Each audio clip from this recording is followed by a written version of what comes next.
Fala pessoal, bem-vindos a mais uma análise daquelas, indo direto ao ponto. Hoje a gente vai falar sobre uma realidade que no fim das contas é de todo mundo, o envelhecimento. É um processo biológico inevitável, fato.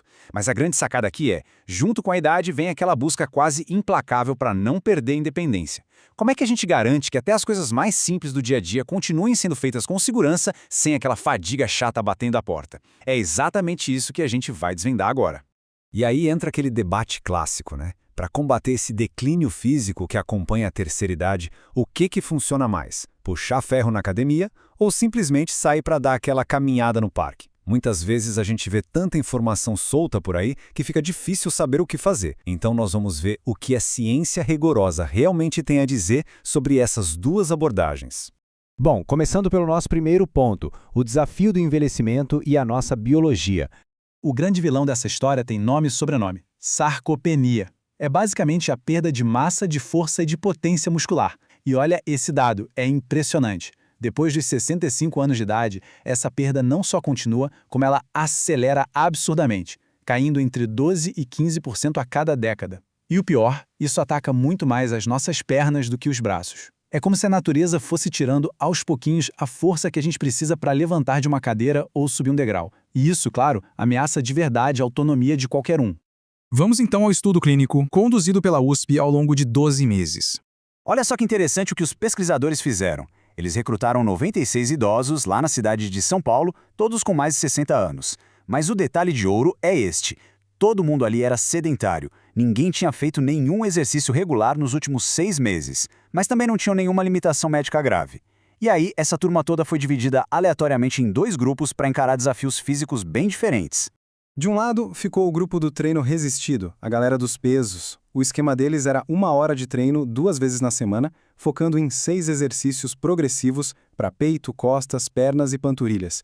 Do outro lado, o grupo aeróbio, que foi para a pista de caminhada. O treino dessa turma era de 30 minutinhos, também 2 vezes na semana, mas com a frequência cardíaca monitorada o tempo todo para garantir que ninguém saísse do ritmo certo.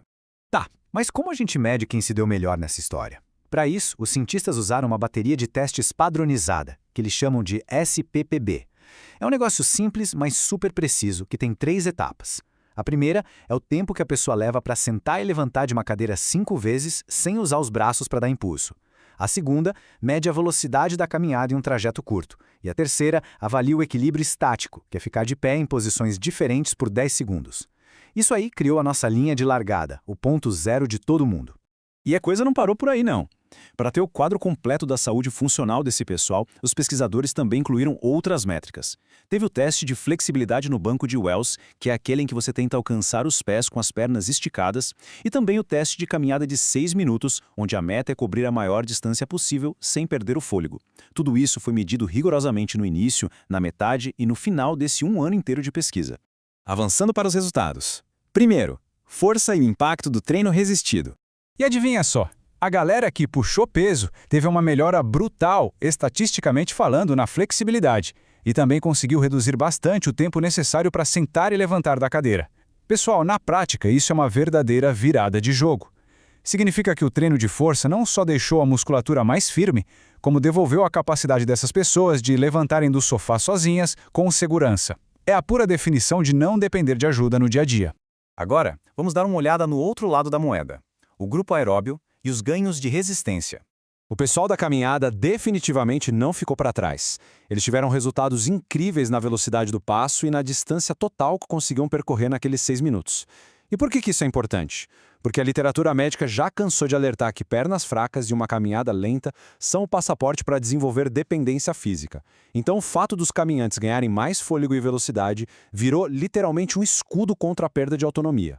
E é aqui que a gente tem a grande reviravolta dessa análise. Não existe um vencedor absoluto nessa parada. O treino com peso domina quando o assunto é flexibilidade e a capacidade de sentar e levantar. A caminhada sai na frente na velocidade e no fôlego geral. E de forma bem interessante, deu empate no equilíbrio estático. Os 2 grupos melhoraram juntos nisso. Ou seja, as 2 abordagens atacam áreas totalmente diferentes, mas que se completam perfeitamente. Mas o dado mais espetacular que a gente tira de tudo isso depois de um ano de suor é que ambos os grupos bateram a pontuação ideal lá naquela bateria de testes iniciais, o SPPB. Eles chegaram ali na faixa entre 10 e 12 pontos. Para vocês terem uma ideia da importância disso, quem tem pontuação baixa nesses testes tem quase 5 vezes mais chance de perder as funções motoras mais para frente. Colocar essa turma na faixa ideal é uma vitória em dobro. O risco de perda funcional despencou.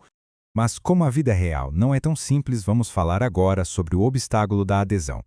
A realidade bateu na porta do estudo e a adesão da galera foi lá embaixo. Saca só, no grupo dos pesos, que começou com 46 pessoas, só 20 terminaram o ano, o que dá uns 43%. E na caminhada foi bem pior, só 24% fecharam o programa inteiro. A gente sabe que manter a disciplina por meses a fio é osso duro de roer, mas essas taxas precisavam de uma explicação um pouco mais profunda, não acham? Aí os pesquisadores mataram a charada, trazendo o elemento humano para a equação. A gente está falando da cidade de São Paulo, uma metrópole gigantesca com um transporte público que muitas vezes deixa a desejar.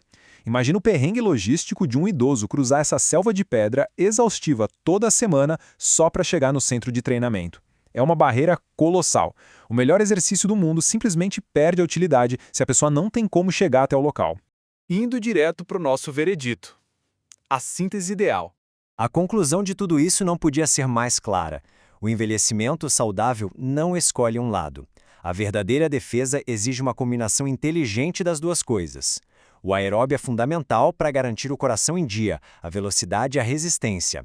Ao mesmo tempo, o treino com peso é indispensável para segurar a força muscular e a flexibilidade das articulações. E, talvez o mais importante, a gente precisa urgente superar as barreiras logísticas que fazem as pessoas desistirem no meio do caminho. Isso, inclusive, bate exatamente com o que as diretrizes médicas mais modernas vêm recomendando.